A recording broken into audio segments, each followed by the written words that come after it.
څومره ښه طالبانو منع العمال من مزاولة التجاره. عمر رضی الله عنه په خپل نظام کې یو اصل دا درلوده طالبانو چې عمال به تجاران نه تجارت به نه کوي. د کما مخکې درته ویلې طالبانو ورونو اوس مثلا د چرسیاب ولسوالۍ ولسوال ده دی که خپله د چرسیاب ولسوالۍ بازار ته راخلي کور ته شی اخلي طالبانو په دې کې هم خلک له ده سره مراعات کوي او که زه ورسم طالبانو ما سره یې نه کوي. که د طالب د مدرسې ورسي غریب فقیر ورسي دکاندار له هغه سره مراعات نه کوي له هغه سره یې کوي. و څه لپاره د عهدې او د رتبې دی همدا رشوت ته قبل شي. نو طالبانو ورونو چې بیا په تجارت باندې مصروف سي د عمر صاحب یو هغه دا و طالبانو کان یمنع عماله ولاته من الدخول في الصفقات العامة سواء كانوا بائعين او مشترين. وروي ان عاملا لعمر اسمه حارث بن كعب ظهر عليه الضراء. یو ورځ طالبانو د عمر صاحب یو عاملو چې مالداري پې راښکاره سوله که نه دا مال داسې بد شی د طالبانو ورونو بعضې وخت انسانان وي که نه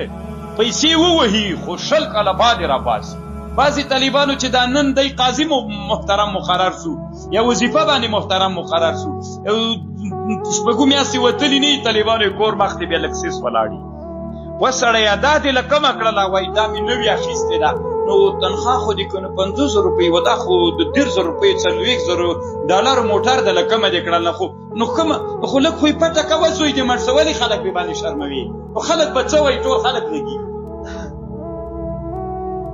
بیا ټیلر واخلي طالبانو هغه بل خبره څه ورته وایي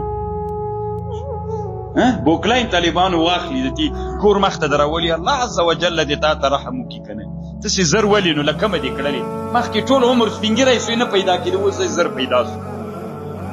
دومره ښه کار عمر صاحب طالبانو یو والي مقرر کړي په هغه باندې داسې هغه راښکاره سوله مالداري یعنې څه یې که نه چې لوکس کېده. عمر رضی الله عنه ورته ویلې دا دې له کومه کړي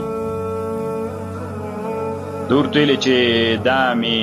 تجارت کړی ده چې زه والي وم په دې وخت کې مې عمر صاحب ورته ویلې ما ته د تجارت دپاره لېږلی نو څومره پیسې چې تجارت یې کړي طالبانو ټولې پیسې بېرته راواخیستلې هغه یې بیت المال کې کېږي دا ټول رشوت. نور درته نه وایم طالبانو چې پیه ما پیه که نه دا د نظام د ورکولو دپاره تر ټولو نه دا یوه لوی هغه په چا باندې مصروف سي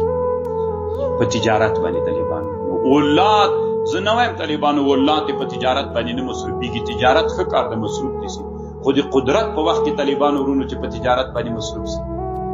دا طالبانو رشوت. او بل دا و طالبانو عمر رضی الله عنه با کله چې عمر رضی الله عنه عامل مقرر سو طالبانو ورونو څوک به عمال به مقررول مخکې له هغه نه به اول به عمر رضی الله عنه د هغه هغه مال پیسې به ټولې ترې حساب عمر رضی الله عنه به چې څوک والي مقرر که هغه والي به چې ټول پیسې او قدرت او دارایي و هغه به تر صف کړه څو شی لري څو خان لري څو موټر لري به ټول به چې د ولایت نه معذور که بیا به یې حساب ورسره کاوه څومره زیادت پکې راغلی اوس دا بل طالبانو ورونو او بل له شرطونو د عمالو د عمر رضی الله عنه دا و چې الله يركب برزونا ولا يأكل نقيا ولا يلبس رقيقا ولا يغلق بابه دون حاجات المسلمين. کله به چې عمر صاحب څوک والي مقرر که طالبانو ورونو نور مشران بم ناستو دته به ویلې ته مې د پلانکي ولایت والي مقرر کړي بیا به یې داسې ورته ویلې الله يركب برزونا. برزون طالبانو ډېر قیمتي اسو وروسته کتاب الجهاد کې راځي بیا نور خبر ته کوو په برزون اس به نه سپرېږي. ولا یاکلو نقیا ډېر خالص وړه به نه خوري نري کالي به نه اغوندې او خپله دروازه به د خلکو په مخ باندې نه یې بنده ته ورسه یو چاته اوس په اسانه باندې نر به دې وبولم چې ورسه الا ماشاءالله طالبانو ورسه ځه خپل ولایت والي ته په اسانه باندې به څنګه ورسه